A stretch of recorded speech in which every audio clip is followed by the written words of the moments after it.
Good morning, students. In the last class, we have discussed regarding the charges and the important laws which are involved with the charges. We have also discussed regarding the frictional electricity. Today, our main discussion is regarding Coulomb's law. So let us now discuss Coulomb's law. Here, in Coulomb's law, look, this is after the name of the scientist. It may be discussed under the two parts, in the two parts. First, number one, you may write also, like charges repel and unlike charges attract each other. I repeat, like charges repel and unlike charges attract each other. Number two, second point. Number two, the force of attraction or repulsion between the two charges is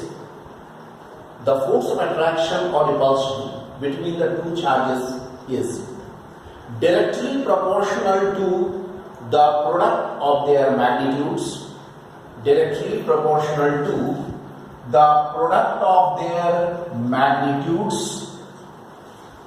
and inversely proportional to the square of the distance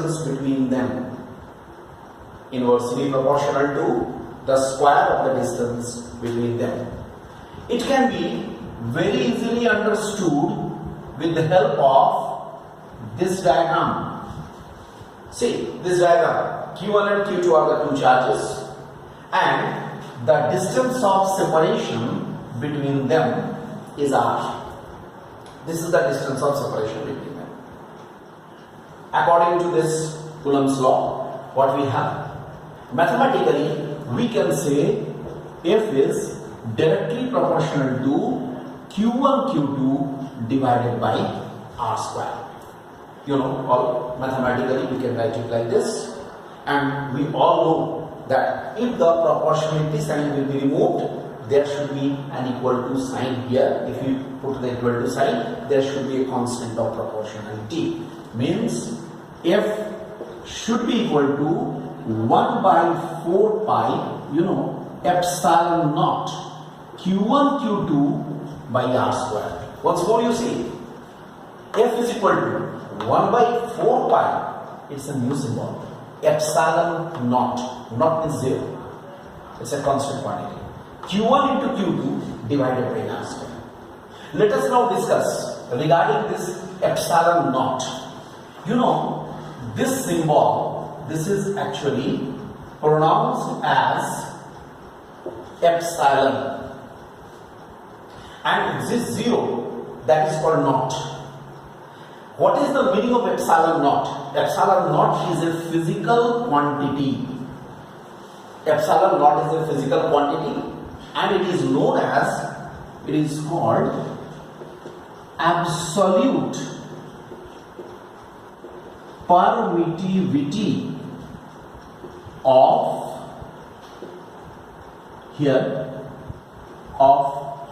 vacuum. It is the absolute permittivity of vacuum. Mind this, permittivity term is an electrical property. It's for the vacuum or the free space. And it has some value. Epsilon naught has the value, numerical value 8.85 into 10 to the power minus 12. Obviously it has got the unit. I am coming to the unit later on. Now, obviously there may be a question, why this factor 4 pi? What is the significance of this factor 4 pi? Actually, charges are always spherical in shape, they are considered. And 4 pi is a term which is always associated with a sphere. Why it is associated with a sphere? Because volume of a sphere is 4 pi by 3 r cube. You all know. Surface area is 4 pi r square. So it was observed that if we put here 4 pi, this symbol, this is giving a consistent result. This formula is giving a consistent result. This is the scalar form of Coulomb's law. I write it, equation number 1. This is the scalar form of Coulomb's law. So we can say it is the scalar form of Coulomb's law. Now, let us find out. We are discussing Coulomb's law. I remind you, we have got Coulomb's law. It's mathematical form, very useful in solving the numericals. And I think, my dear students, you must be remembering that it is very much identical with the gravitational force. The formula with the gravitational force also.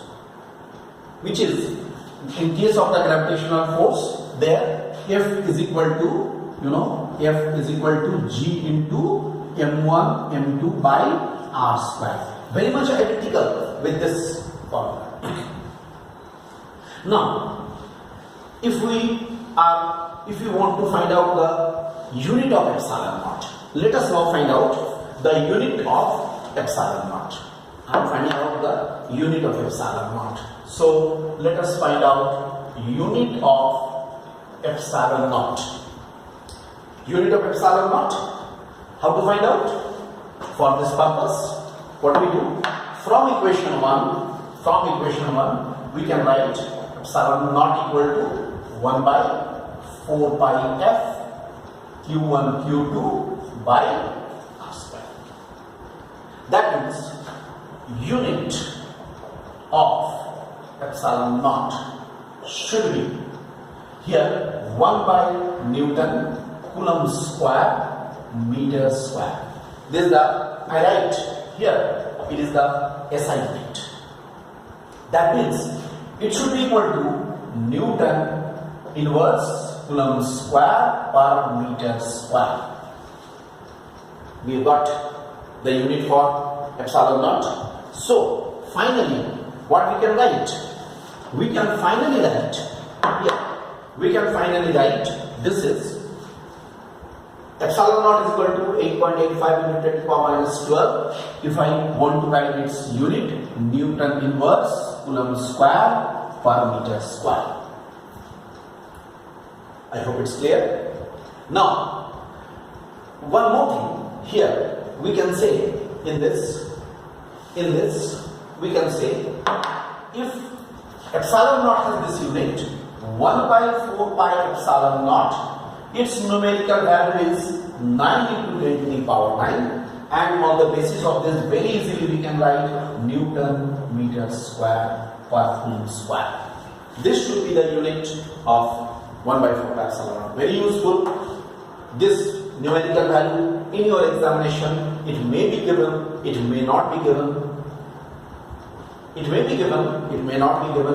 It is understood, or it is assumed that you know this value. You can remember this value. As far as scalar form is concerned, this is.